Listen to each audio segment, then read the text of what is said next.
데살로니가전서 3장 1절부터 10절 말씀, 하나님의 일과 믿음의 삶은 무엇인가 하는 제목으로 오늘 믿음을 주제로 해서 말씀의 은혜를 받고자 합니다.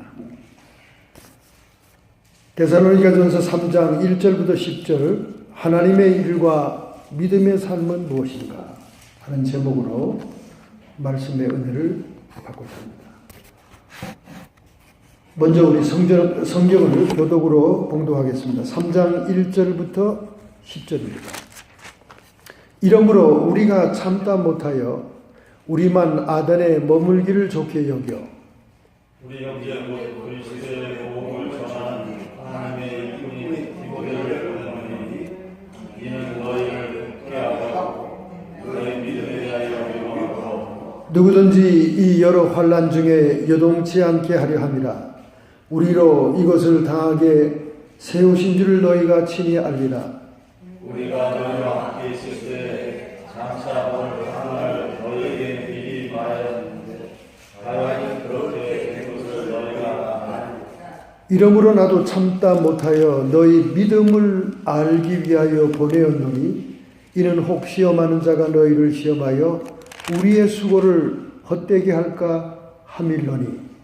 지금은 디모데가 너희에게로부터 와서 너희 믿음과 사랑의 기쁜 소식을 우리에게 전하고 또 너희가 항상 우리를 잘 생각하여 우리가 너희를 간절히 보고자 함과 같이 너희도 우리를 간절히 보고자 한다 하니. 이러므로 형제들아 우리가 모든 궁핍과 환난 가운데서 너희 믿음으로 말미암아 너희에게 위로를 받았노라. 그러므로 너희가 좋아할 우리가 이제는 사랑하니. 우리가 우리 하나님 앞에서 너희를 인하여 모든 기쁨으로 기뻐하니 너희를 위하여 능히 어떠한 감사함으로 하나님께 보답할꼬. 죄악없이 간구하면 너희 얼굴을 보고 너희 믿음의 부족함을 온전케 하느니라. 데살로니가 교회에 편지한 사도 바울의 편지 중에 일부입니다. 그냥 우리가 이렇게 읽으면 이게 무슨 내용인가? 내용을 잘 이해하기 어려워요. 그런데 사도행전 18장과 짝을 지어서 읽으면 너무 이해가 쉽습니다. 다른 게 아니라 사도 바울이 그 당시에 철학과 지식의 중심지인 그리스 아테네의 아레오바고라고 하는 철학자들이 토론하는 장소에 가서 복음을 증거하게 됩니다.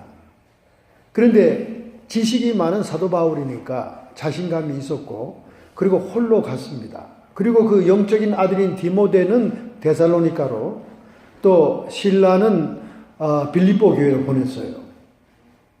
그런데 막상 아테네에서 정말 사도 바울은 명설교를 합니다. 우리 사도행전에 보면 정말 사도 바울이 그 자기의 지식적인 그 아테네의 지식인들이 마음을 열 만큼 아주 명설교를 합니다.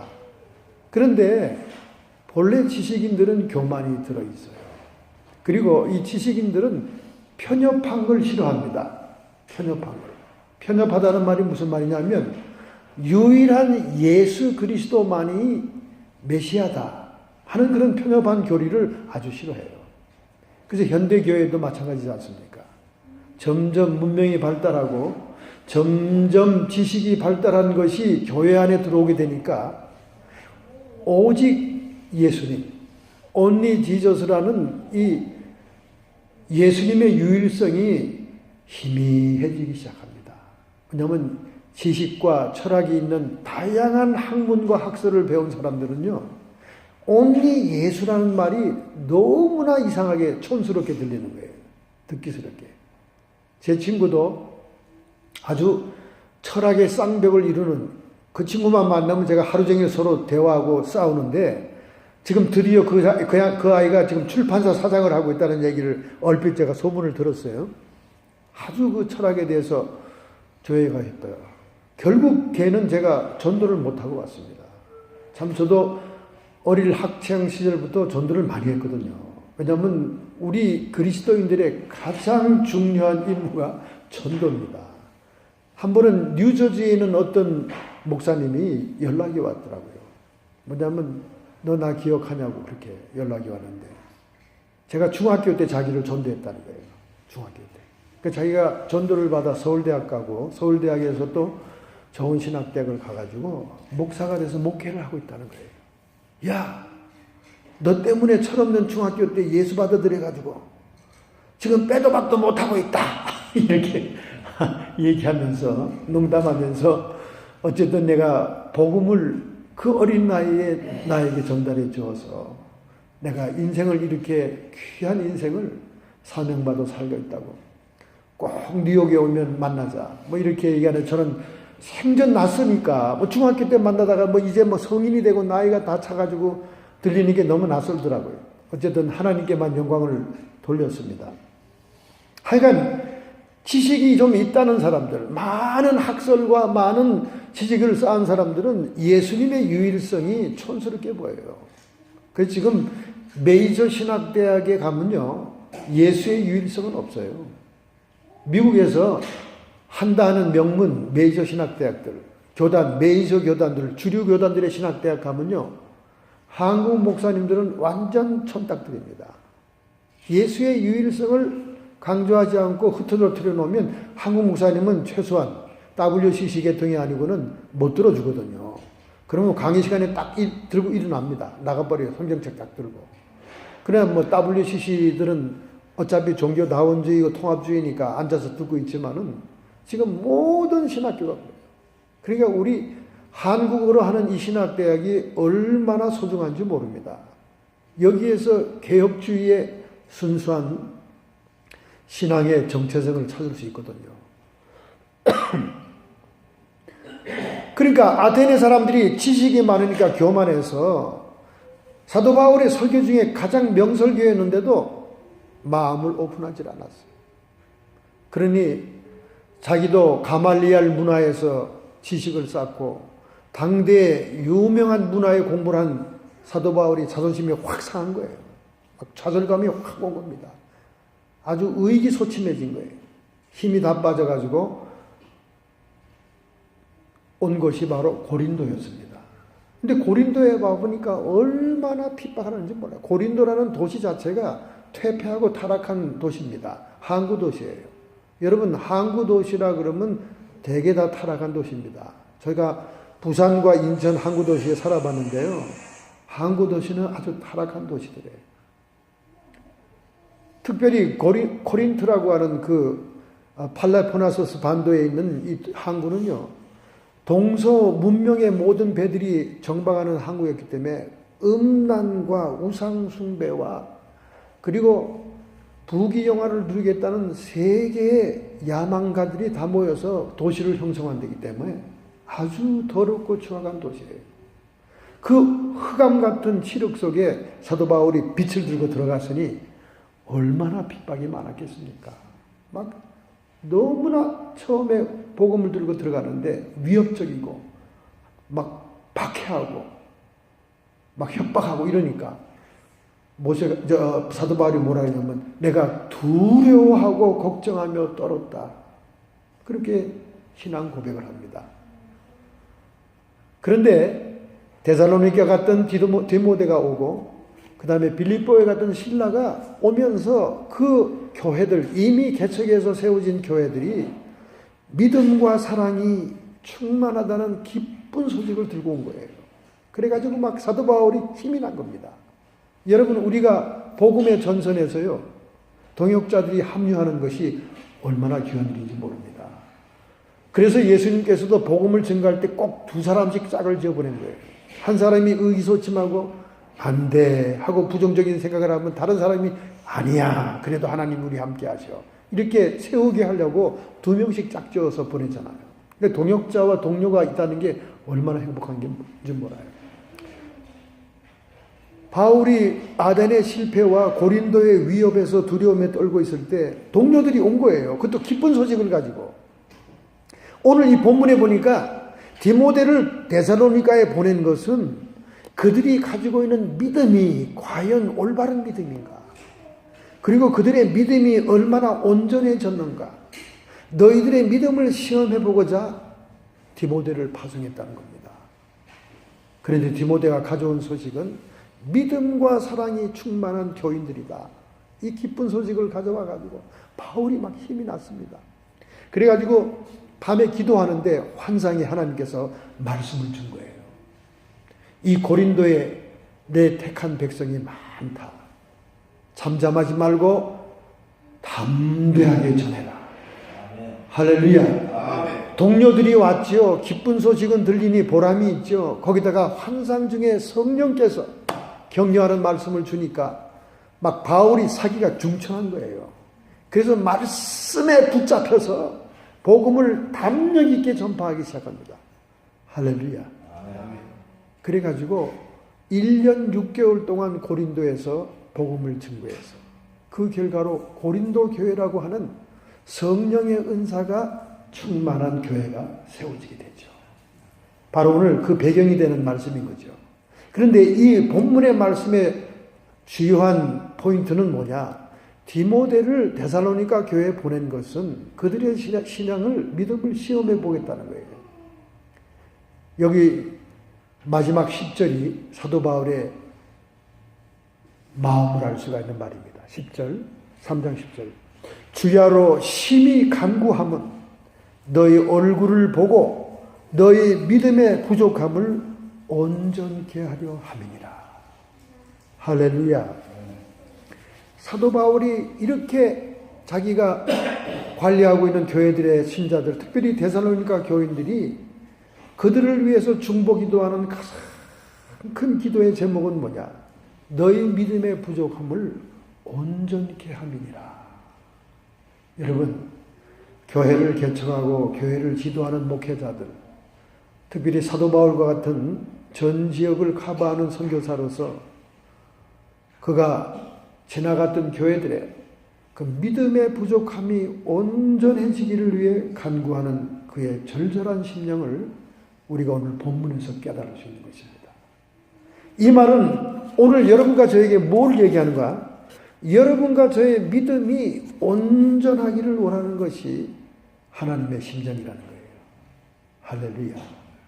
참 우리가 믿음만큼 많이 듣는 단어도 없고 또 믿음의 삶이란 단어도 얼마나 많이 듣는지 모릅니다. 근데 실제로 그게 무언가를 오늘 우리 손으로 딱 잡아야 됩니다.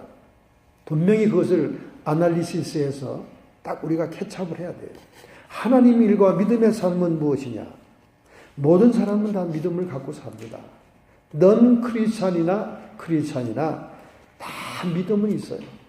자기 주먹을 믿는 사람, 자기를 믿는 사람, 자기가 가진 금은보와 순교든 CD, 적금, 정기예금을 믿는 사람, 또 자기가 세상에서 명예와 부귀를 누리고 있는 명예, 권력, 뭐 이런 믿는 게 다 있어요. 믿는 게 다 있습니다. 믿음이 없는 게 아닙니다. 믿음의 대상이 누구냐는 거죠. 할렐루야. 여러분과 저는 기독교인으로서 하나님을 믿으심을 아멘합니다. 할렐루야.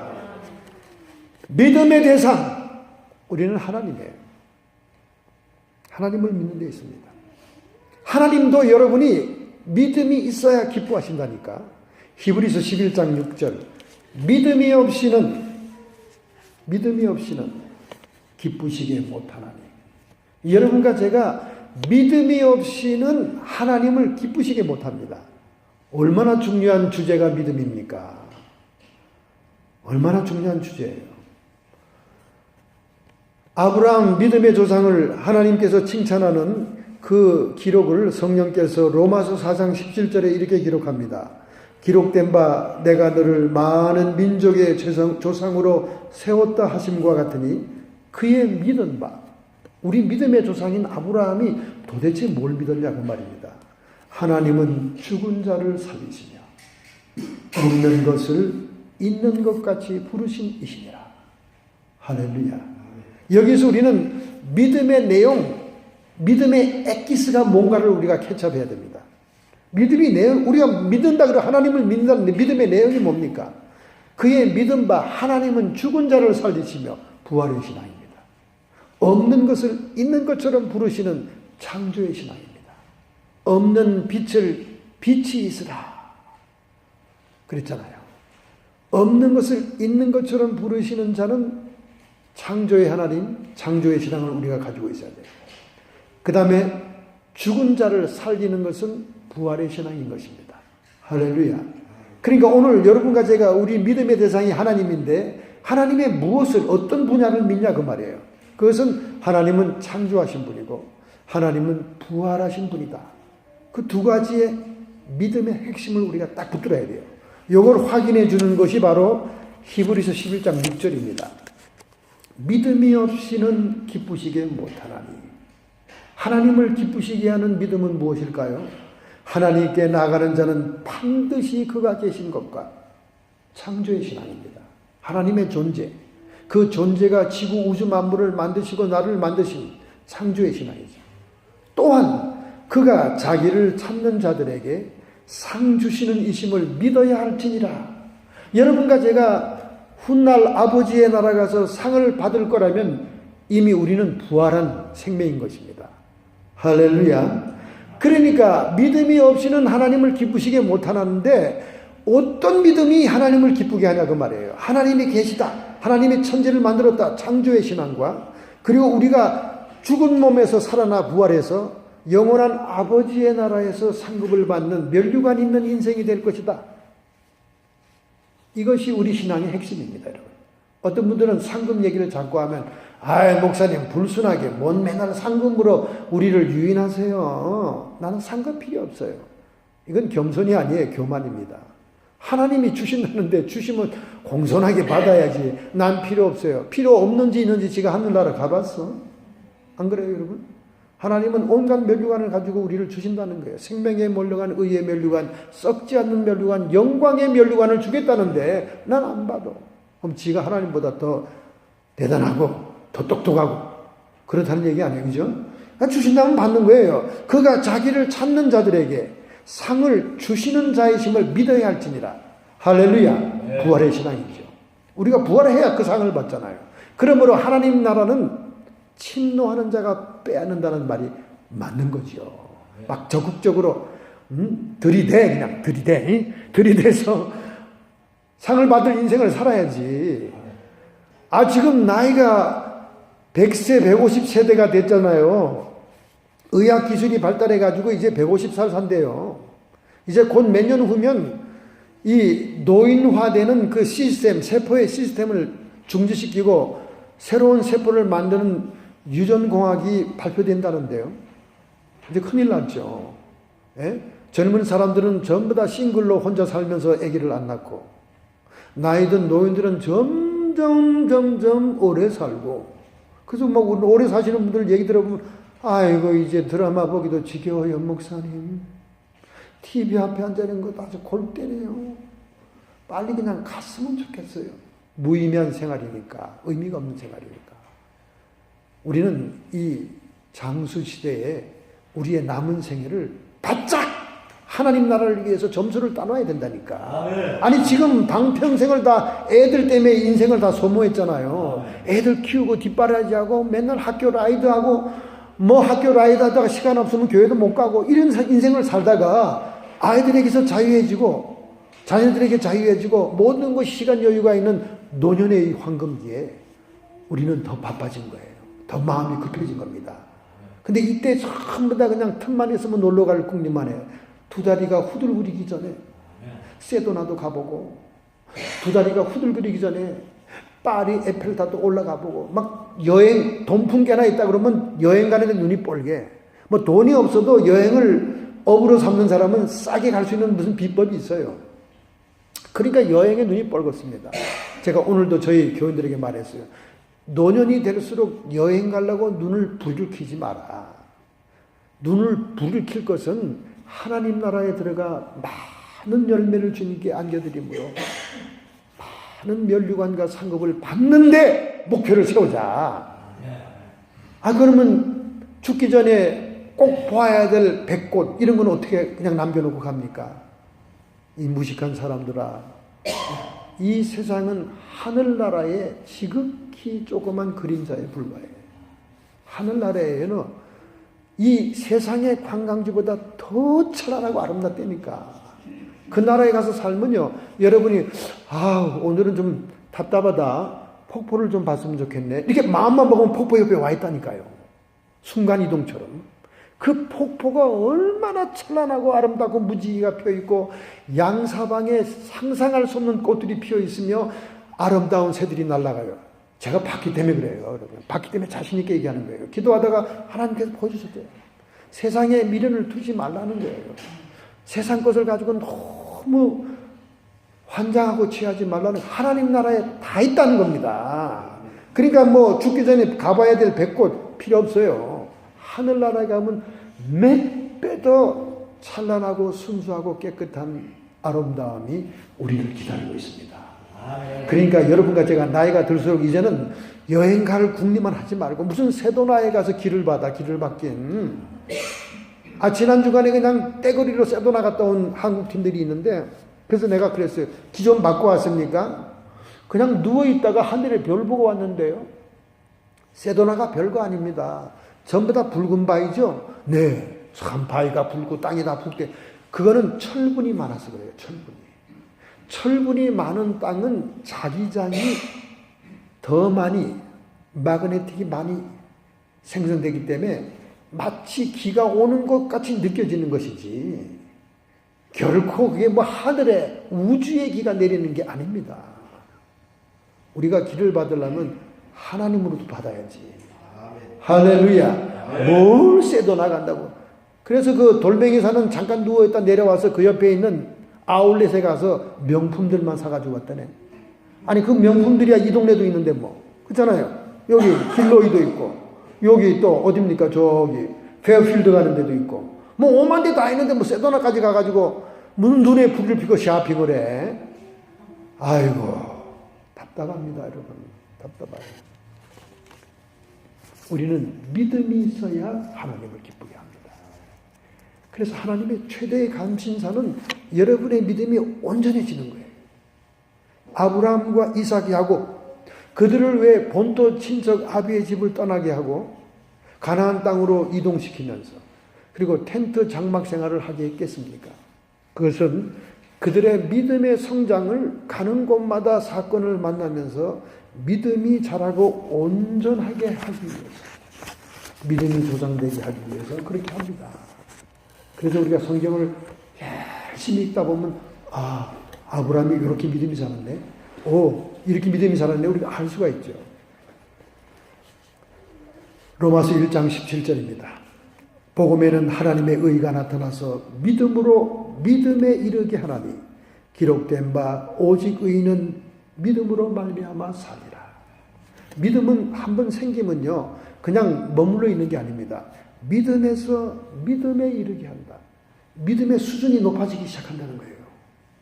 오늘 여러분의 믿음의 수준을 점검해야 됩니다. 그래서 로마서 12장 후반부에 보면 예언도 믿음의 분량대로, 하나님의 역사도 믿음의 분량대로 하라는 거예요. 하나님의 역사도 여러분의 믿음의 분량대로 나타납니다. 예언 은사 받은 사람들 예언기도 들어봤죠. 기도하는 사람마다 다 틀려요.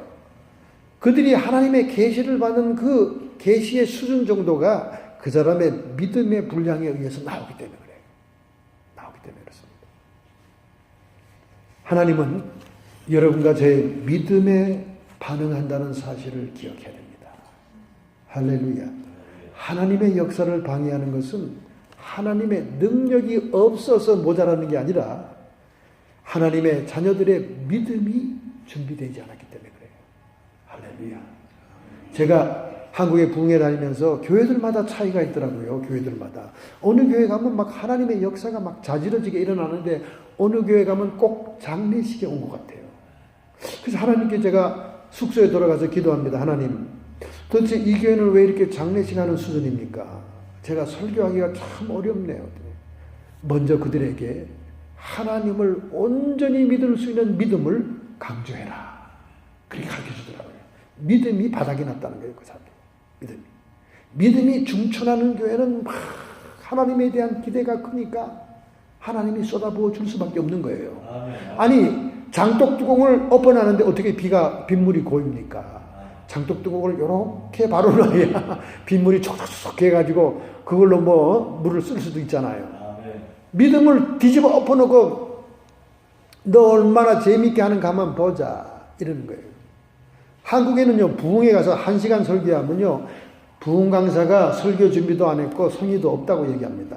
한국에서 부흥회 하려면 전에 얘기해요. 전에. 요즘은 또 달라졌어요. 전에는 3시간 이상 설교를 해야 돼요. 여러분 상상을 해보세요. 3시간 이상 레파토리를 만들려면 영화 한 편 끝나고 또 재상영 하는 거예요. 그리고 3시간 끝나고 끝나나요? 줄 서서 안수 받으려고 기다립니다. 미국 교회처럼 뭐 한 40명 돼서 간단하게 끝나나요? 천만의 말 수천 명이 기다리고 있어요. 그 사람들 내가 아주 탐복했습니다. 이 사람들 기도하다가 그냥 줄 서 있다가 가겠거니 생각했어요. 가겠지. 안 가요. 안 가. 저녁 예배 끝나고 안수를 시작했는데 다음날 새벽 예배 때까지도 안 끝났고요. 새벽 예배 끝나면 이제 근무들 하러 가겠지. 출근하는 인간들인데 설마 교회 안 가요. 그 주일 낮 예배 될 때까지 11시 예배 될 때까지 또 기도를 받는 거야. 야, 이 강사 죽이대 진짜. 여러분 정말 좋은 게 아닙니다. 이 사람 죽입니다. 그래서 강사로 많이 뛴 분들을 일찍 죽어요. 황승환 박사도 일찍 죽었잖아. 너무 다니니까. 이 고향 음식 먹고 저 고향 음식 먹고 배려 음식 먹고 다 다니다 보니까 폐혈증 걸려가지고 일찍 갔잖아요. 우리 선배 목사님도 뭐 땀이 땅 뭐 이러면서 막 하여간 막 그 여성 잡지에 땀이 땅이 나온 다음에 얼마나 인기가 폭발했는지 정말 별볼 없이 목회하셨던 분이 아주 노후에 아주 세계적인 부흥 강사가 된 거예요. 그러니까 노후 부르는 데가 많으니까 일주일 부흥회를 못해요. 막 2박 3일 부흥회. 그래서 일주일에 2군데 뛰다가 나중에 너무 부르는 데가 많으니까 1박 2일 부흥회. 일주일에 막 3, 4개 교회를 다니는 거예요. 이야. 저도 한창 부흥회 다닐 때 많이 다녔는데 부흥회 가다가 호텔에서 만납니다. 선배님을. 아이고 선배님 어디 교회 부흥회에서 나 옆에 여기 교회 부흥회야. 보니까 아주 수척했더라고요. 너무 시달려가지고. 그들이 얼마 있다가 돌아가셨다는 소식을 들었어요. 여러분, 우리는 우리의 믿음이 부족해서 하나님의 능력이 나타나지 않는 거예요. 솔직히 그렇게 얘기해 줍시다, 여러분. 하나님은 무소부재하시고 모든 능력에 충만하신 우주 만물을 1촌도 빈틈없이 움직이는 하나님이세요. 그분이 우리에게 약속했는데 어찌 여기 임재하지 않았겠습니까? 그릇을 오픈하기 때문에 믿음이 없었어요. 하나님은 우리의 믿음에 반응하는 거예요. 마태복음 13장 58절에 말씀합니다. 그들이 믿지 아니함으로 말미암아 거기서 많은 능력을 행하지 아니하였느니라. 할렐루야. 자, 그러면 우리가 도대체 믿음으로 산다는 것은 어떤 수준일까? 무엇을 의미하는 걸까? 오늘 분명히 짚고 나가야 됩니다. 그래야 우리가 정확하게 믿음의 삶을 살아갈 수 있잖아요. 우리는 종종 우리의 감정에 속고 우리 주변 환경에 속고 또 사탄의 미혹에 속아서 내가 믿음이 많은 사람인 줄 알아요. 되게 기도하는 권사님들이 교회 처녀들 열심히 있는 처녀를 보고 이렇게 얘기합니다. 야, 자는 믿음이 우리 교회에서 대장이다. 대장이야. 권사님들 칭찬해요. 너무 기도 많이 하고 열심히니까. 그럼 저는 옆에 있다가 이렇게 베이스를 넣습니다. 처녀 믿음은 꽝입니다. 처녀 믿음은 꽝이에요. 그렇게 열심히고 한데 총각만 멋있는 인간이 나타나면 그 총각이 믿음이 있든지 말든지 돈이 많든지 말든지 그냥 따라가 버리는 거예요. 그 집이 불교 집안 대대로 뭐 목탁지는 집안이든 상관없어. 그냥 남자만 하면 가버리는 거야. 그리고 다음에 길거리에서 만나면 요즘 뭐하고 교회 나가? 물어보면 예, 시어머니 모시고 저 절간에 다녀요. 이러는 거예요. 이게 처녀 믿음입니다, 여러분. 이게 처녀 믿음이에요. 그러니까 우리가 자신이 믿음이 어떤 것인지 속임을 많이 당합니다. 또 어떤 분들 탁 보면 믿음이 괜찮아요. 목사님이 막 이렇게 세워서 칭찬합니다. 우리 저 형제님은 아주 믿음이 훌륭하십니다. 한번 칭찬해주고 또 박수해주고 이러고 나고 난 다음에 이분이 그냥 그 교회 돈을 다 싹쓸이하고 가잖아요. 사람들에게 신임을 주고 사람들의 돈을 빌리려면 일단 교회에 등록하고 난 다음에는 세상에 없는 성자와 천사처럼 행동을 하죠.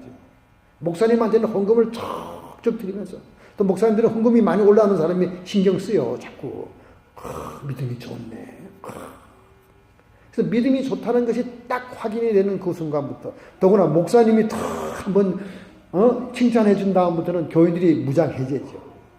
그리고 뭐 이거 투자해라 저거 투자해라 뭐 하라.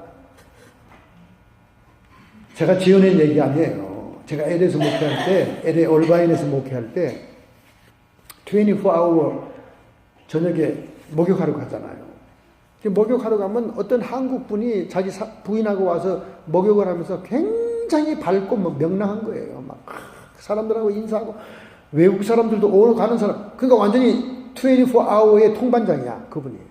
너무 신기해서 어떻게 한국 사람이 이렇게 모든 인종들을 망라하고 이렇게 인사도 하시고, 참 그 형제님 없으면 이 동네가 심심하겠습니다 했더니, 제가 저의 고통을 잃어버리려고 사실은 이렇게 행동하는 겁니다.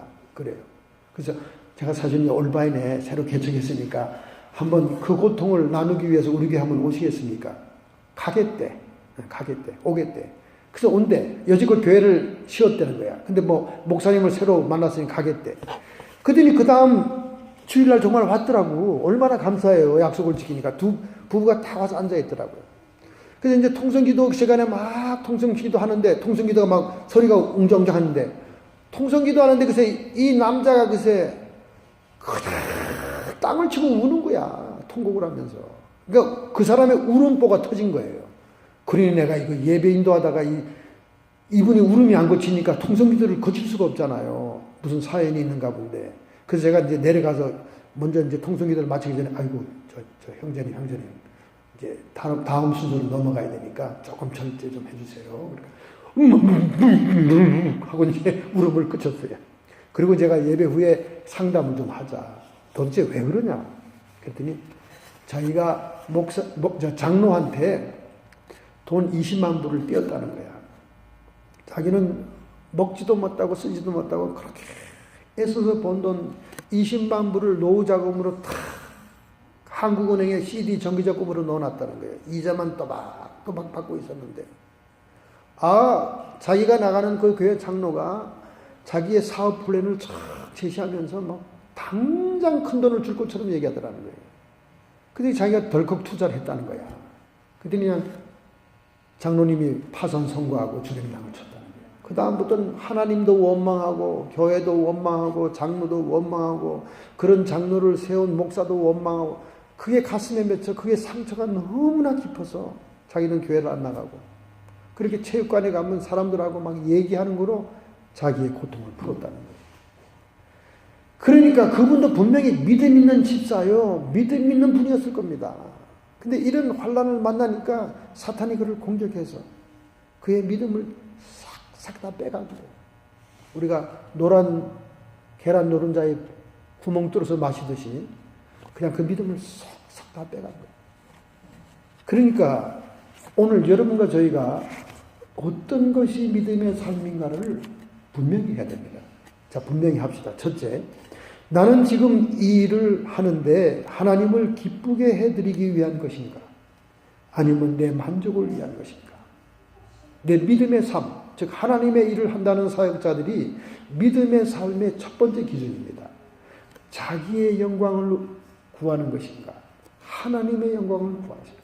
그걸 분명히 해야 된다. 하나님의 영광을 구한다는 명분을 세우는 사람은 허다하지요. 허다합니다. 교회 안에. 목사로부터 시작해서 교회 생활 오래 한 묵은 닭들은 다 입에 그냥 하나님의 영광이 배었어. 하나님의 영광이. 제가 하나님의 영광 때문에 사업하니까 목사님 저 사업 위해서 축복기 내달라 그런 사람한테 꼭 물어봅니다. 정말 하나님 영광을 위해서 하는 거예요? 이거 하나님 사기쳤다간 된통당합니다. 그랬더니 하나님 영광 걱정하지 마세요. 다 교회를 위해서 하는 겁니다. 이래요. 그러고는 나중에 어떻게 됩니까? 교회를 위해서 하긴 뭐 교회도 잘 못 나와. 계속 계속 저에게 사업 잘 되게 기도해달라고 그래. 근데 하나님이 한 단계, 두 단계 노티스를 주면서 그 사업장이 어떻게 되는 걸 보여줘. 환상에. 한 번은 큰 사건이 생긴 걸 보여주고 그러더니 불이 났어. 두 번째는 그래도 회개 안 하니까 그 사업장을 완전히 샷다운 시키는 것을 보여줘요.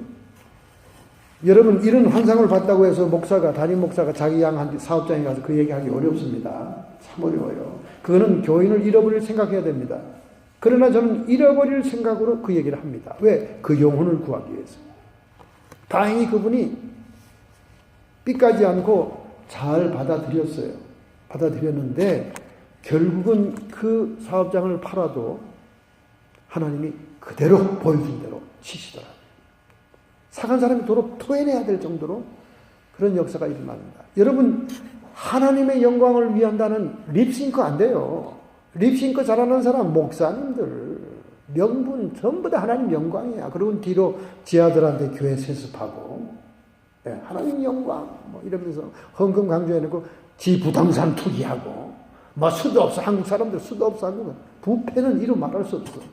뭐 장로님들은 아닙니까? 뭐 5만 가지 뭐 이 사업을 하면서 다 하나님 영광이지. 립싱크 말고요. 정말로 내 마음 진심에서 나의 영광을 위한 것인가, 내 만족과 기쁨을 위하신가, 하나님을 위한 것인가를 확인해야 됩니다. 이게 믿음의 삶의 첫 번째 기준입니다. 대학생 선교인 CCC의 빌 브라이트를 키워낸 FB 마이너라고 하는 헐리우드의 성경 교사가 있습니다. 그분이 이렇게 얘기를 했어요. 하나님께서 불가능한 일을 하신다는 것을 믿지 않는 것은 믿음이 아니다. 그렇게 얘기했습니다. 여러분, 맞는 말이죠. 아브라함은 끝내 하나님의 약속을 믿고 의심치 않을 뿐만 아니라 더욱 굳게 믿으면서 하나님께 영광을 돌리게 되었습니다. 이게 아브라함의 믿음이에요. 오늘 여러분이 믿음의 삶을 살려고 할 때 첫 번째 기준이 뭐냐? 내 만족과 내 영광을 위한 것인가? 정말로 하나님의 영광을 위하여. 오늘도 하나님의 일을 한다고 하면서 전부 다 자기 잡을 뛰는 사람도 수없이 많아요. 그걸 말해서 사꾼 목자라 그러잖아요. 사꾼 목자. 누가 자기를 사꾼 목자라고 생각하겠습니까? 피나게 하나님을 위해서 희생했다고 생각하죠. 그렇잖아요. 사도 바울처럼 자비랑으로 목회하는 분이 몇 분이나 되겠습니까? 한국에서는 절대 그런 일은 없죠. 절대 그런 일이 없어요. 그래서 우리의 첫 번째 기준은 하나님의 영광을 위한 것입니다. 할렐루야. 그래서 하나님께서 이렇게 신유 집회를 해보면요, 이렇게 미미하고 적은 병들은 별로 건드리지 않아요. 불치의 병자들, 의사들도 원인을 알 수 없는 병들을 하나님이 고치십니다. 할렐루야. 없는 것을 있는 것처럼 부르시며 죽은 자를 살리시는 하나님의 역사가 일어난다는 거죠. 없는 것을 있는 것처럼, 없던 장기가 생겨나고 죽은 자를 살려 썩어서 악취가 나는 모든 상처들을 완전한 생명으로 바꾸는 역사. 그래서 누가복음 1장 37절, 대저 하나님의 모든 말씀은 능치 못함이 없느니라. 마태복음 19장 26절, 예수께서 그들을 보시며 이르시되 사람으로서는 할 수 없으나 하나님으로서는 할 수 있느니라. 이런 일이 일어나므로 하나님께 영광이 됐다 그 말이에요. 할렐루야. 이런 영광을 드러내는 내 삶인가, 내 사역인가, 이걸 확인해야 된다는 겁니다. 결국 하나님에 대한 약속을 아브라함이 확신했기 때문에 역사가 일어난 게 아니라 하나님을 믿었기 때문에 역사가 일어난 거죠. 그래서 믿음의 조상 아브라함의 믿음을 창조의 신앙, 부활의 신앙, 우리 믿음의 핵심으로 분석할 수가 있는 것입니다. 자, 두 번째 기준이 있어요. 내가 하나님의 사역을 하면서, 하나님의 일을 하면서 믿음의 삶을 살다고 할 때 그 기준은 무엇인가? 나는 지금 성급하게 그 일을 밀어붙이고 있는가? 이것은 인내를 얘기하는 거죠. 왜 우리가 인내를 해야 돼요? 하나님은 때가 있습니다, 여러분. 여러분, 하나님의 성품을 우리가 뭘로 관측할 수 있습니까? 그가 만든 작품을 보면 알 수 있어요. 세상의 미술 작품과 세상의 음악 작품을 보고 그 작가들의 성품과 취향을 알 수 있는 것처럼 우리가 세상 만상 우주 만물을 보면 하나님의 스케줄을 알 수가 있는 거예요. 무조건 고구마를 심었다고 그 고구마가 금방 캘 수는 없는 겁니다. 기다려야 돼요. 때를. 그렇죠? 씨를 뿌린 다음에 가을까지 기다려야 됩니다. 그렇기 때문에 하나님의 사역은 하나님의 때가 있다는 거예요. 사마리아를 방문한 예수님께서 제자들에게 뭐라고 얘기했습니까? 눈을 들어 밭을 보라. 희어져 추수할 때가 되었느니라. 그 당시에는 물리적으로 추수할 때가 아닙니다. 그런데 사마리아 여인을 통해 동네 사람들에게 복음을 증거했기 때문에 그 영혼들이 지금 거두어들일 만한 상태가 됐다는 거예요. 여러분, 이 말에서 우리는 중요한 것을 포착해야 돼. 하나님의 사역을 할 때는 하나님의 때가 있다는 거예요. 거둬들일 때가 있다는 거예요. 추수, 결실한 것을 거둬들여야 된다는 겁니다. 이걸 모르면 젊은 사역자들은 굉장히 실수를 많이 합니다. 자기의 혈기, 자기의 성급함, 이게 막 믿음이라고 막 밀어붙이는 거예요. 무조건 질러봐. 물론 질르면 되는 게 있겠지. 10가지 중에 한두 가지 되겠지. 그러나 우리가 하나님께 영광 돌리는 정확한 믿음의 삶에서는 하나님의 때를 기다리는 인내가 필요하다는 거예요. 인내가. 기다릴 용기가 있느냐. 제가 17세 때 성령 받았습니다. 그래서 은사를 받아가지고 너무 은사가 강력하니까 그냥 이도 저도 안 하고 무조건 가서 기도하고 막 역사를 했어요. 그러니까 저희 아버님이 가만히 지켜보시더라고요. 제가 은사를 받고 막 역사하니까 그 큰 대교회에서 설교를 시켰어요. 어릴 때부터 설교를 시켰습니다. 그러니까 제가 더 우쭐하고 야단했죠.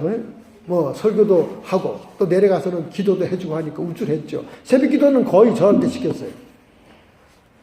그런데 가만히 신방 가서 제가 하는 행동을 보더니 저희 아버님이 한번 따라갔거든요. 보더니 딱 나른때 충고하더라고요. 너 아무리 마음이 급해도 아무리 상대방이 위기에 속해 있다고 생각되더라도 반드시 하나님께 예배를 드린 후에 예배를 딱 마치고 주기도문 딱 한 다음 그 다음에 안수기도를 해라 그러더라고요.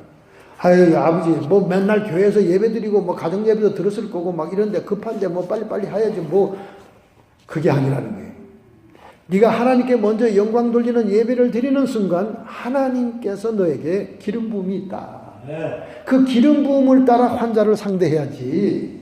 네가 성급하게 막 네 성격대로 밀어붙이고 질러 여러분 질러가지고 결국 부부싸움하고 이혼하잖아요. 그죠? 부인들 전부 다 질러가지고 옷 사들고 어디로 갑니까? 자기 친구네 집에 임시 보관하고 또 어디로 갑니까? 세탁실에다 몰래 감춰놨다가 그게 발각되면 남편하고 대판 싸우잖아요.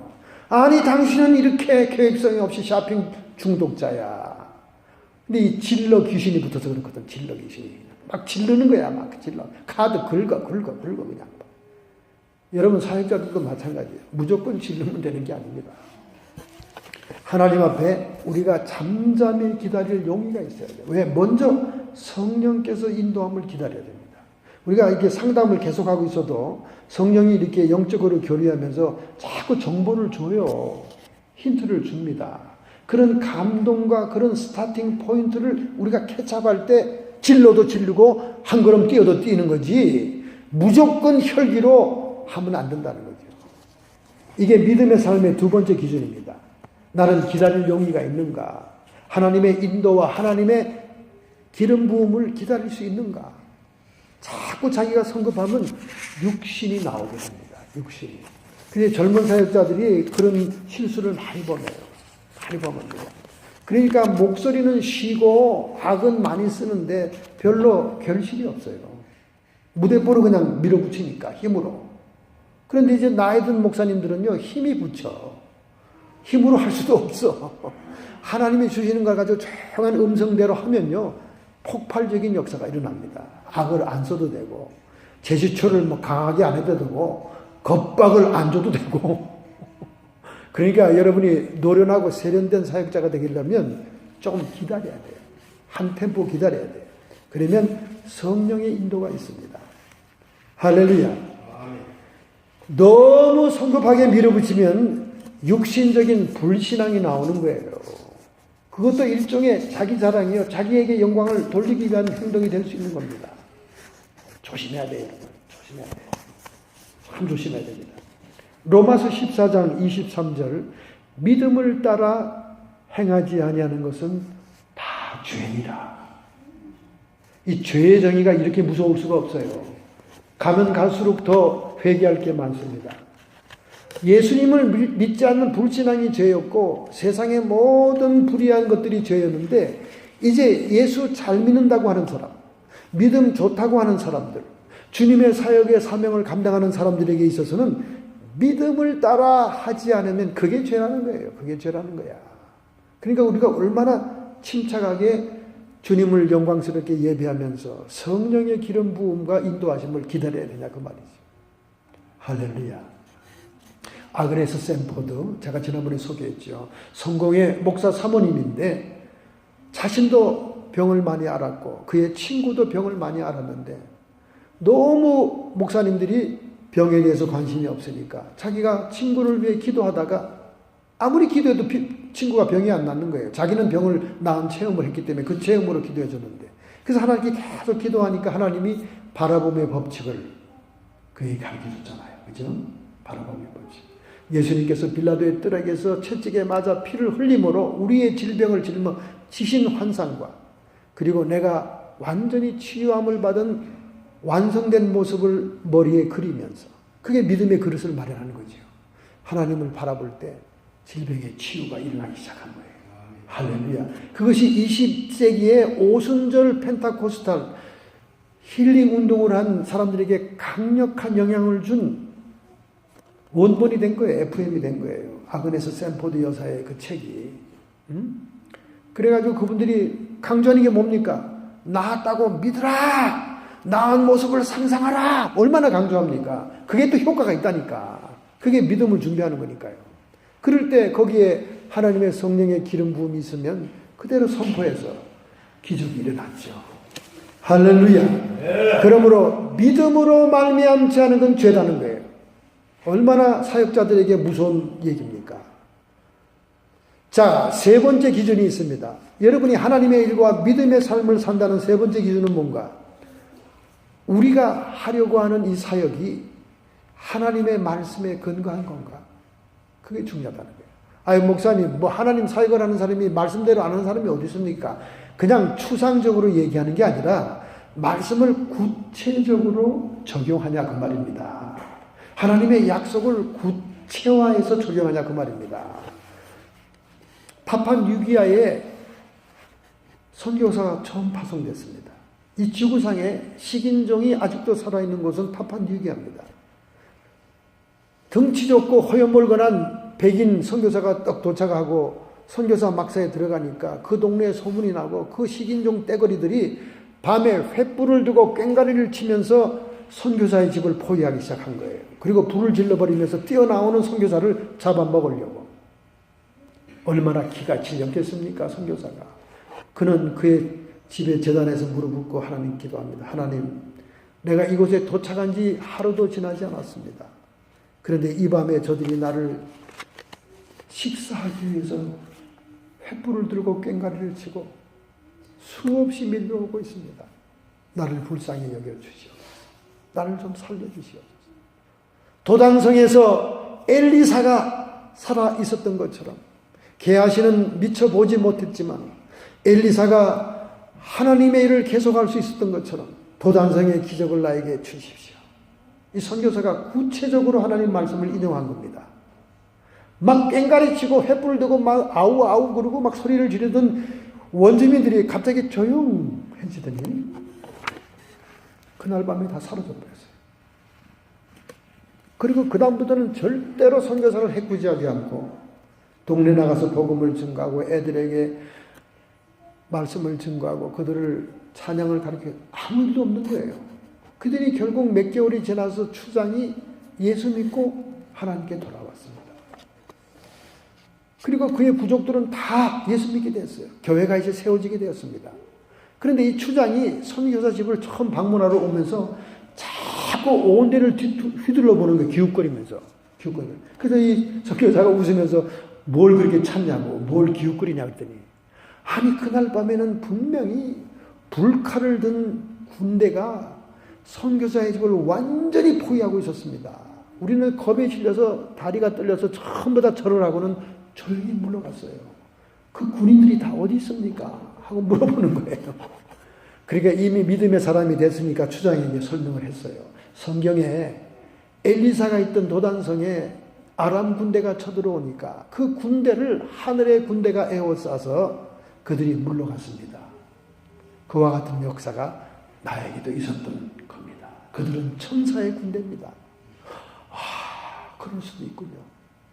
여러분, 이 선교사의 행동처럼 하나님의 말씀에 분명한 구체적인 적용이 있어야 믿음의 역사가 일어나는 거예요. 할렐루야.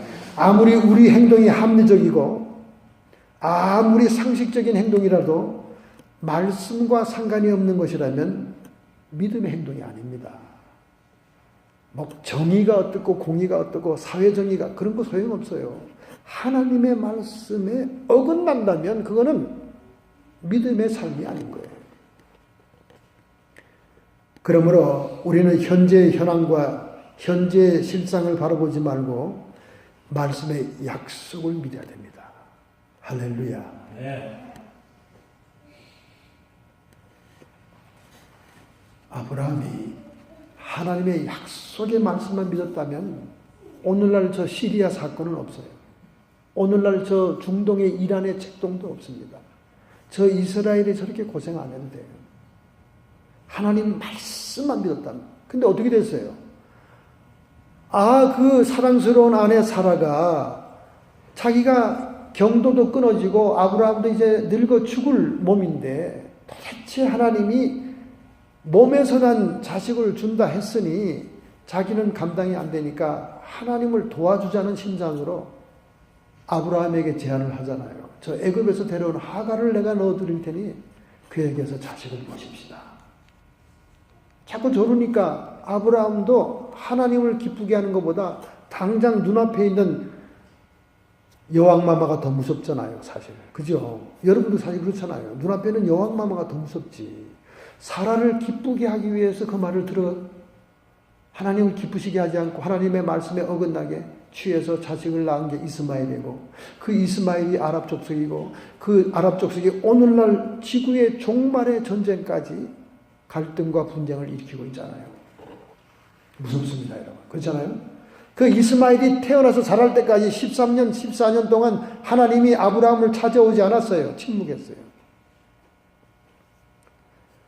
이 정도니까 우리가 얼마나 하나님의 일을 할 때 믿음의 삶을 구현하려면 하나님의 말씀을 구체적으로 적용을 해야 된다는 말이죠. 그러기 위해서는 여러분이 이 성경을 매일 버스 타고 지나가듯이 읽어야 됩니다. 정독을 하다 보면 성경을 다 못 읽어요. 읽다가 맙니다. 자꾸 정독하면서 주석 보면서 그거는 여러분이 시간이 많을 때 하시고 그냥 버스 타고 지나가세요. 그냥 쭉 통독. 여러분이 버스 타고 지나가면서 학교 가던 그 길에 회화동 로타리에 뭐가 있었고 뭐 이거 다 기억을 하잖아요. 그죠? 이대 앞에 이대 앞에 뭐가 많았습니까? 옷집이 많았죠. 옷집이 너무 많아. 이대 앞에 서점보다 옷집이 더 많아. 먹는 집하고 많았지. 이거 기억 다 나잖아요. 그냥 지나가는데 아무 무심하게. 성경도 그렇게 지나가야 돼요. 여러분 그렇게 막 성경을 많이 다독할수록 성경을 구체적으로 적용할 수 있습니다. 할렐루야. 케이스 바이 케이스가 성경하고 딱딱하기가 맞게 되는 거예요. 할렐루야. 아니 주님 말씀에 이렇게 손 마른 병자를 고치지 않았습니까? 제가 손 마른 병자를 LA 구두방에서 만났거든요. 구두방에서 일하는 여자분이 손이 이렇게 말라가지고 손이 이렇게 꼬였어. 주님 나는 뭐 의사도 아니고 본 적도 없고 아무 일도 없습니다. 이거 하나님 성경에 있는 대로 펴주세요. 할렐루야. 그러니까 그것도 그 여인을 위해서 기도하다가 하나님의 사인과 기름 부음이 있으니까 가서 명령을 했죠. 할렐루야. 자, 그럼 네 번째입니다. 네 번째 믿음의 삶의 기준은 뭔가? 네 번째는요. 내가 이 일을 깊이 생각할 때 내 마음에 기쁨과 평안이 있는가? 이게 중요하다는 거예요. 평화. 고린도서 3장 15절 그리스도의 평강이 너희 마음을 주장케 해라. 할렐루야. 항상 주님과 성령님이 우리와 함께하는 그 증거는 그리스도의 평강이 우리 마음을 주장하고 있을 때입니다. 마음이 편안해져야 돼요.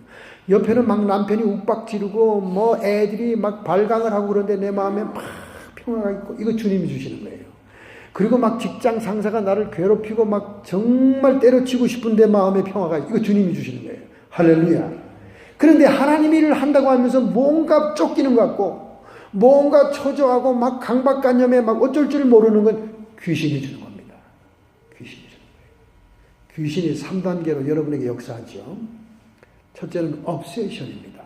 여러분을 강박으로 역사합니다. 강박. 자꾸 손뜯고 막 어쩔 줄 모르고 막 초조하고 막 불안하면 귀신이 역사하기 시작한 거예요. 그게 성격이 아닙니다, 여러분. 그게 obsession입니다. 쪼여오는 거예요. 그 다음에 repression. 가끔 들락거리기 시작합니다. 마음의 문이 열리고 믿음이 약해지고 죄를 짓고 죄를 지는 자는 마귀에게 속하니까 잔죄를 짓고 이러면 마귀가 들락거려요. repression이라고 그래요. repression. 들락날락합니다. 그러니까 자기가 무슨 다른 존재가 있는지 그건 몰라요. 막 들락날락하니까. 생각을 따라 들어왔다 나갔다니까. 그러다가 결국 완전히 그 사람의 의지까지 장악하고 그 사람 확 되는 것이 포제이션이에요. 포제이션 돼서 집을 지었다 그러죠. 집을 한국말로 집을 지었다 그래요. 내 안에 집을 지은 귀신들은 반드시 축사를 해야 됩니다. 그런 귀신들 축사 안 하면 여러분이 거의 지옥으로 떨어지기 쉽고 이 세상에서는 육체의 질병으로 고생하기 쉽고 여러분 집안은 파산내고 여러분 가는 길이 형통치 않습니다. 할렐루야. 오늘 여러분 마음에 기쁨과 평강이 있는가를 확인해야 됩니다. 우리가 기도할 때, 기도의 응답을 구할 때, 뭐 기도하면서 주님과 교류할 때, 교제할 때 가장 기본인 것이 기쁨과 평강이 있는 거예요. 마음이 평안하고 어쩐지 뭐가 든든해. 이 세키나 카보드라는 하나님의 영광의 임재의 용어는요, 무거운 것이 누른다 하는 뜻이 있어요. 영적인 현상은 여러분 눈에 보이지 않습니다. 근데 뭔가 무거운 것이 나와 함께하는 것과 같은 느낌을 받아요. 그러면서 마음에 평안이 쫙 옵니다. 그게 임재입니다. 할렐루야. 그래서 기도 생활 많이 하고 하나님과 교제가 많고 성령과 교류가 많은 사람들은 이제 다 알아요. 내가 지금 기도한 것이 하나님이 기뻐하시는지 슬퍼하시는지 불만이신지 내 마음의 평강으로 쫙 임할 때는 어그리한다는 말입니다. 근데 마음이 막 불안하고 초조하고 뭔가 막 이상하고 빨리 일을 저질러야 될 것 같고 이런 거는 성령이 주신 게 아닙니다. 여러분. 주신 게 아니에요.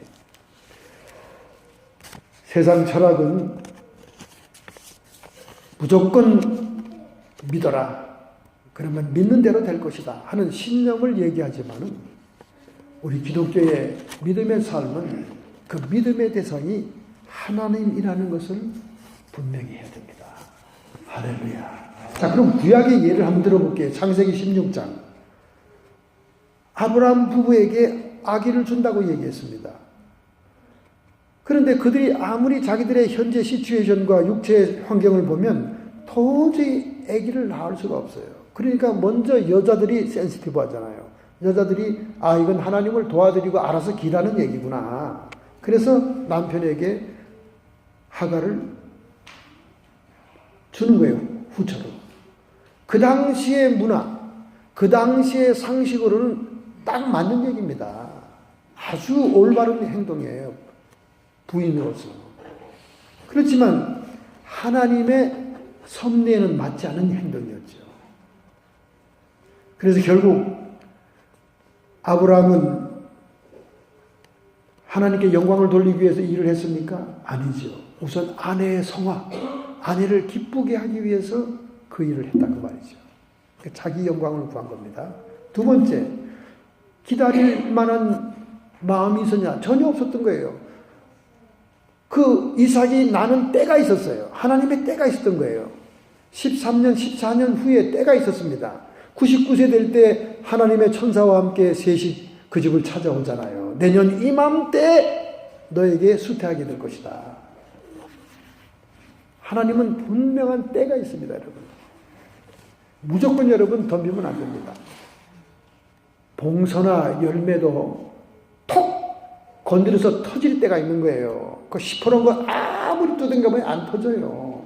현철의 노래가 얘기하잖아요. 톡 치면 뭐 하는 봉선을 그래서 이게 하나님이 우리에게 때를 기다리라 하는데 아브라함과 사라는 때를 못 기다린 거예요. 자, 그 다음에 그들의 말씀이 계시된 하나님의 말씀에 근거했습니까? 아니죠. 사라 육신의 말과 육신의 생각에 근거한 것이었죠. 그럼 그 결정의 기쁨과 평화가 부부에게 있었습니까? 천만에요. 비극과 파탄과 다툼, 이스마엘 때문에 얼마나 부부싸움을 많이 했습니까? 갈등과 분쟁이 있었어요. 결국은 하나님이 개입해서 처리해야 겨우 해결이 됩니다. 하나님이 그 가정의 문제를 해결했지만 그 종족의 문제는 오늘날까지 해결이 되지 않아서 아마겟돈 전쟁까지 가서 예수님이 재림해야 해결되죠. 저 중동 아랍 오바마 대통령이 얼마나 많은 피난민들을 미국에 들여보냈습니까? 뭐 우리 동네도 이슬람 교회 사당이 있고요. 24hour에 가도 그냥 수염 덥스하게 기르고 여기 망건을 두른 사람들이 바글바글하고요. 완전히 바뀌었어요, 동네가. 이야, 참 하여간. 여러분, 하나님의 일이 무엇입니까? 하나님의 일은 하나님의 보내신 자를 믿는 것이 하나님의 일입니다. 할렐루야. 제가 설거지를 시작하게 된 동기가 설거지를 하더라도 예수님을 믿는 마음으로 하면 하나님의 일이다. 그렇게 하고는 그때부터 설거지를 시작해서 벌써 20년 역사를 자랑합니다. 아, 설거지는 제 거예요. 예, 승리는 내 것이 아니라 설거지는 내 것이다. 왜? 설거지도 예수님을 믿는 마음으로 하면 하나님의 일이다. 그 말이에요. 할렐루야. 그러니까 여러분들이 하나님의 일을 할 때 이런 의식이 있어야 됩니다. 자, 우리가 지난번에 배웠던 사탄의 침투하는 전략에 비교해서 한번 비교해 보겠어요. 다윗이 백성들을 계수할 때 하나님을 영화롭게 위해서 했습니까? 자기를 영화롭게 하기 위해서 했습니까? 자기를 영화롭게 하기 위해서 했기 때문에 그는 사탄의 책동을 받았고 하나님의 징벌을 받았습니다. 욥은 하나님의 뜻을 기다릴 수 있었습니까? 마귀가 시험하고 흔들 때 분명히 좋은 날이 올 것이다. 뜻을 기다렸어요? 못 기다렸죠. 그 친구들에게 막 정죄를 받으면서 하다가 결국은 하나님의 도움으로 인내해서 갑절의 축복을 받지만은 하나님의 때가 있는 걸 못 기다린 거죠. 그 다음에 세 번째 하와. 하와는 말씀에 근거해서 선악과를 따먹었습니까? 아니죠. 마귀가 끊임없이 말씀을 왜곡시키고 뒤트는데 미혹을 받아서 넘어갔잖아요. 네 번째, 여호수아가 양심을 고소하는 사탄의 정죄 속에서 그 마음에 기쁨과 평화가 있었습니까? 없었어요. 막 더러운 옷을 입고 마귀가 정죄하고 막 참소하고 약을 올릴 때 막 고통스러웠습니다. 평화가 없어요. 그러나 예수님께서 천사들에게 명령해서 새 옷을 갈아입히고 그리고 그 후손들을 통해 세술이 나서 단번에 백성의 죄를 속죄할 것이라는 말씀을 들었을 때 비로소 소망과 평화가 마음속에 임했습니다. 할렐루야. 오늘 여러분과 저는 이렇게 하나님의 일을 하게 될 때 우리의 믿음의 삶에 네 가지의 기준을 적용해야 됩니다. 나의 영광을 위한 것이냐, 하나님의 영광을 위한 것이냐. 묵은 닭일수록, 교회에 오래 나올수록, 종교인일수록 명분을 하나님 영광에다 붙입니다. 그러나 다 자기 사역을 취해요. 그런 영광이 아니에요. 진심으로 내 마음속 동기가 정말로 하나님의 영광을 위한 것인가, 그것을 찾아야 되고, 두 번째는 내가 하나님의 때를 기다릴 수 있는가. 여러분이 환자를 대하나 고난을 당하는 자를 대하나 하나님의 도움이 필요한 자를 대하나 그들에게 무조건 복음을 적용한다고 되는 게 아닙니다. 그들을 위해서 중보기도 하고 그들을 위해서 상담을 하고 그들을 위해서 이렇게 여러 가지 액션 취해야 됩니다. 믿음의 액션을 취해야죠. 그렇게 하면서 최종적으로 그들을 치료할 때는 하나님의 능력의 통로가 될 수 있도록 하나님 앞에 기다려야 돼요. 기다려야 됩니다. 여러분 안에 능력이 있어서 그들이 치료되는 게 아니에요. 하나님의 능력이 나를 통해 역사하는 겁니다. 할렐루야. 이 사실을 여러분이 깊이 알지 못하면 여러분은 예수님을 등에 싣고 간 당나귀 신사가 될 수 있어요. 막 사람들이 환영하고 막 밑에 깔아주니까 당나귀가 자기가 뭐가 된 줄 알고 이야 신난다 뻘떡 일어나면 예수님이 어떻게 되죠? 뒤로 나자빠져서 뇌진탕. 근데 이 나귀는 다행스럽게 겸손하게 나귀의 일을 다 한 거예요. 그렇죠?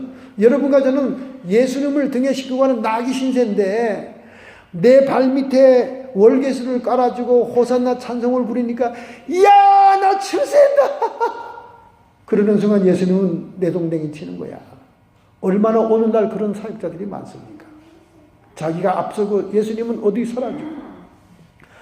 그냥 목회 대성하고 막 그냥 지금 막 원로 목사로도 수천 불을 받고 있고 막 너무 지금 막 행복한 목사님들 가만히 얘기하는 거 들어보면 자기 자랑밖에 없어. 자기 자랑밖에. 그 사람에게서 예수님을 찾을 수가 없어. 자기가 예수님 때문에 이렇게 됐다는 얘기를 좀 하면 은혜가 되는데 내가 말이지 왕년에 뭐 어떤 큰 교회를 부흥했을 때 이러면서 자기 얘기만 하는 거야. 자기 얘기만. 그게 이야 나 출세했다는 당나귀랑 똑같은 거지. 예수님은 뒤에 내동댕이 치고 말이죠. 여러분 잘 깨달아야 됩니다. 이 젊은 사역자들이 이걸 못 깨달아서 평생 목회하면서 고생합니다. 능력은 하나님의 능력이 우리를 지나갈 뿐입니다. 할렐루야. 우리는 예수님을 등에 태웠을 뿐이에요. 여러분과 제가 결코 예수님이 아니에요. 그리고 찬양 받으시고 영광 받을 분은 예수님 한 분이십니다. 할렐루야. 이걸 아셔야 됩니다, 여러분. 이걸 모르니까 막 뺑뺑 도는 거야, 그냥. 직선으로 갈 형통의 길을, 고난과 역경의 길을, 가데스 바데아에서 가나안 땅 들어갈 때 40년을 뱅글뱅글 도는 것처럼 도는 거예요. 11일이면 들어가는 길입니다. 왜 돌릴까요? 왜 뺑이 칠까요? 불순종하고 불신앙하고 하나님께 영광을 돌리지 않고 하나님께 감사하지 않으니까 불평 원망하니까 계속 뺑이를 치다가 너희들은 뺑이를 치도 철이 안 드는구나. 광야에서 죽어라. 땡. 그래서 여호수아 갈렙만 가나안 땅에 들어가고 그 다음 세대가 들어갔다는 거 아닙니까? 여러분 너무나 여러분 중요한 일입니다. 오늘 하나님의 일과 믿음의 삶에서 이 기준을 반듯하게 세우기를 결단하십시오. 할렐루야. 결단하고 결심하는 마음으로 여러분의 가슴에 손을 얹고 오늘 여러분의 약한 부분에 아픈 상처에 병이 있는 곳에 손을 얹을 때 우리 주님의 치유하는 광선이 임하며 성령의 권능이 임할 줄로 믿습니다. 아멘. 할렐루야. 아멘. 주님 이 시간에 하나님의 일을 하는 사역자들로 믿음의 삶의 기준이 무엇인가를 깊이 깨달았습니다. 하나님, 저희들이 나의 자신의 만족과 영광을 구하지 않고 하나님의 영광을 구하며 하나님의 때를 기다리는 성령의 인재를 기다리는 인내가 있게 해주시옵시고 그리고 반드시 구체적으로 하나님의 말씀을 근거하여 적용하게 해주옵시며 마지막에 우리 마음속에 초조함과 불안과 성급함은 떨쳐버리고 기쁨과 평안이 넘치는 하나님의 일이 되기를 간절히 원합니다. 이렇게 결심하는 모든 성도들을 축복하여 주시옵소서. 예수님의 피 묻은 손으로 안수하실 때 성령의 권능이 임할지어다. 영광받아 주시옵소서. 성도의 육체와 정신의 역사는 모든 질병들아 이 시간 예수님의 이름으로 치유함을 받을지어다. 빌라도의 뜰락에서 보혈로 질병을 감당하셨사오니 모든 질병의 세력은 쫓김을 받으라. 악한 마귀 사탄 귀신의 세력들 끊임없이 우리를 해방하고 미혹하고 정죄하고 비방하나 우리는 주님의 이름으로 승리했사오니 이 시간 예수님의 권세와 능력으로 쫓김받고 떠나갈지어다. 오직 성삼위 하나님께서만이 영광을 받아 주시옵소서. 예수님의 이름으로 감사하며 축복하며 기도하옵나이다. 아멘. 할렐루야. 감사합니다.